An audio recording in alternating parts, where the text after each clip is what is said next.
Hey folks, Matt Easton here, Schola Gladiatoria, and I thought I'd just give you a really quick, genuinely quick, by Matt Easton standards, video for a Friday night. So here it is.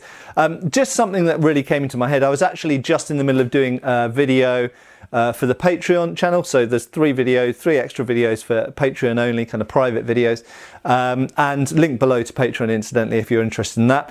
And I was using this sword, and actually there was something about this sword which I just thought there would be an interesting insight, interesting hopefully to some of you. So first of all, you'll notice this is my antique 1845 Wilkinson, dates to about 1885. It's not identified on the Wilkinson ledger, so I will never know who owned it. It is sharp, and I do use it for test cutting, and I have made it razor sharp, but I didn't really have to do an awful lot to it because it already came to me very sharp. It's in very nice condition, it's all rock solid, and unusually it's a slightly longer blade than standard. It's actually a 35-inch blade, which suits me because I'm taller than the average Victorian officer. So actually a 35-inch blade of these proportions it's quite nice having that extra bit of reach, and it cuts sweetly. It is a lovely, lovely cutting sword. Now, one thing you'll notice is I've got a sword knot. This is the regulation British Army, Victorian British Army sword knot for the infantry officers. So it is the matching sword knot for the sword. There are various ways of attaching these and of wearing these and using these, and often, certainly for parade purposes and dress wear, it would be wrapped up in a way, I might look at that in another video, but wrapped up in a way that makes it non-usable as a sword knot. But this is the way that it would be used as a sword knot. These weren't always used as sword knots. Often on active service, these would be dispensed with, and someone would just use a leather one, or very often a silk handkerchief or some other, cord, some other form of more comfortable and more practical sword knot than these gilt bullion kind of fancy things. But nevertheless, you can use them as a sword knot, and essentially you stick your hand through there and you twist it round a few times so it's not going to flap around, and then there you go, that's your sword knot. Now, that's not actually the point of this video, although it's related. I was thinking while I was filming this other video and talking and then looking at the sword afterwards, and the fact that I cut with this. So there's an interesting thing. I've spoken a couple of times in recent videos about how to grip swords, and many of you will know that I use the French style grip rather than the Italian style grip for sabres most of the time when I'm fencing. So when I'm using my Cavitan Easton sabre for fencing in HEMA, and indeed, obviously, when I used to do modern Olympic style fencing with modern sabre as well, I grip it this way with the thumb up the back strap. Now, what's interesting is John Musgrave Waite does talk about increasing he in fact complains about back straps because they're a bit slippy. And yes, some of them do have a checkered section on the back here. This doesn't. And the checkered section helps. But one of the problems with having your thumb up on these swords is it can slip. And one thing I wanted to say, almost like as an appendix to a video that I put up that I released a couple of days ago, talking about the ways of gripping swords and the fact that regardless of what a manual or treatise tells you to do, or even what your teacher tells you to do, you should do what works for you to some degree.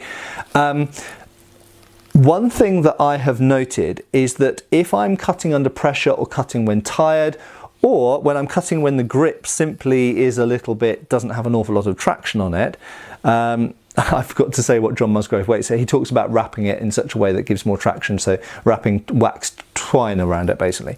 But what's interesting is whilst I very much prefer the thumb up grip, I will grip it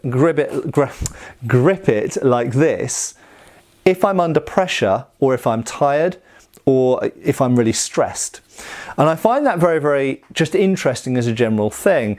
And for anybody who does, who's maybe writing novels, writing fiction about sword use, or someone doing role-playing games, or perhaps even for video games as well, I think it's an interesting point that you do slightly different things under pressure, under stress, than you necessarily do in the classroom. And many people who do martial arts, not just HEMA, any martial arts, will have noted that when you're under stress, under pressure, either in a real fight environment, so self-defense in the street, or if it's in a competition and you're stressed and that kind of stuff, any kind of situation like that where your adrenaline levels have gone up, your repertoire narrows and you do what you can do best.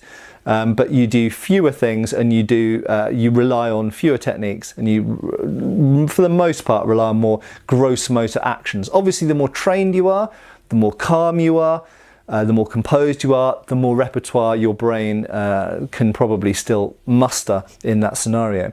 But purely looking at the grip, an interesting thing is, despite the fact that in all sabre fencing I pretty much keep my thumb up, I do in real life stress situations grip it like a stick, basically in a handshake or a hammer fist grip, when I need to, and obviously I do that with heavier swords as well, where it's not so comfortable and easy to have the thumb up.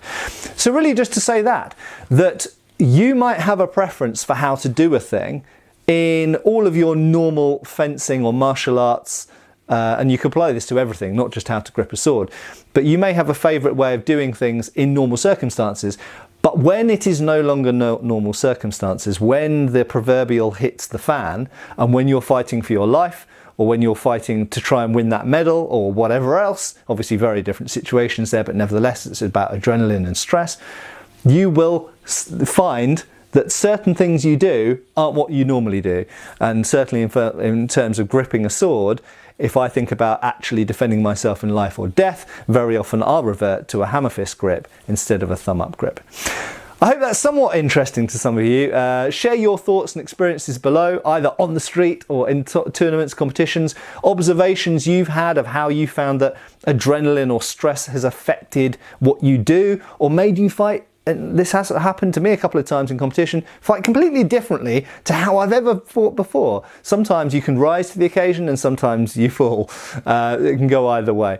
So your observations and experiences, I'd really like to see them, and have a good old chat in the comments below. I'll see you really soon again for another video here on Schola Gladiatoria channel. Give us a like and a subscribe. Cheers, folks.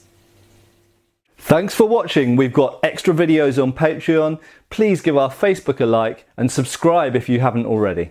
Cheers, folks.